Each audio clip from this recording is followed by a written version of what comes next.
This is Tim Bryce with my column entitled The Millennials. As you grow older, you begin to notice small changes in your life, such as how advertisers no longer market to your age group, or how the entertainment field no longer caters to you. Consequently, you begin to find it difficult to find anything of interest on television or at the movies. Instead, you begin to read more, watch the news, and perhaps some reruns before calling it a night. Your sense of fashion and style changes, as does your purchasing decisions. It finally becomes crystal clear that everything is being geared to a younger generation, not yours.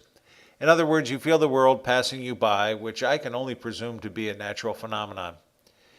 If you haven't already noticed, corporate marketing efforts are taking aim at the millennials, those between the ages of early 20s to 30.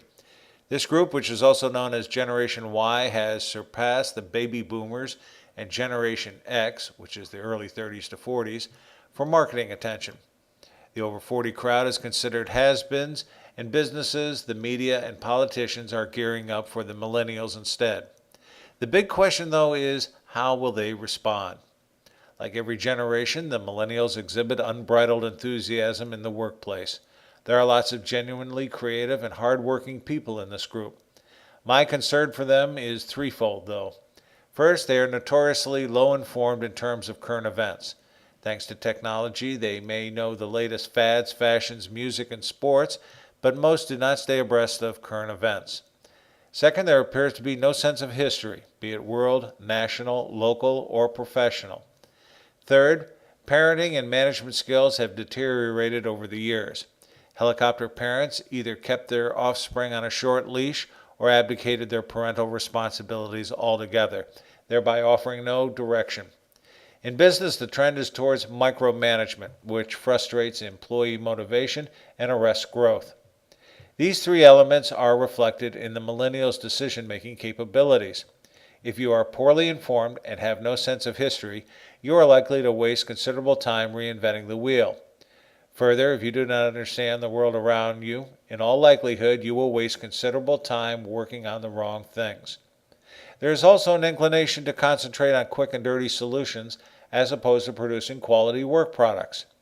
Energy and zeal is one thing, making smart decisions is something else. Consequently, I'm becoming very much concerned about the millennials assuming their role in society. Instead, we are grooming a generation of robots who will be afraid to accept responsibility and do it as they are instructed, be it from their managers or the media. I fear their ambition and entrepreneurial spirit has been broken and they will work harder, but not necessarily smarter. Consider this about the millennials.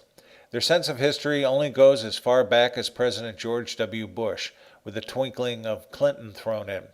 This means they have no real grasp of the Cold War, Vietnam, or the First Iraq War. Some do not even have a recollection of 9/11. Education is now more about testing and lockdowns as opposed to teaching.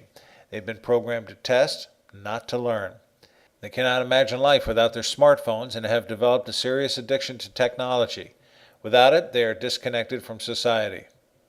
Most have huge college debts, and many still live at home with their parents. This sounds more like we are breeding a generation of sheep as opposed to shepherds. Then again, maybe this is precisely what business, the media, and politicians are hoping for.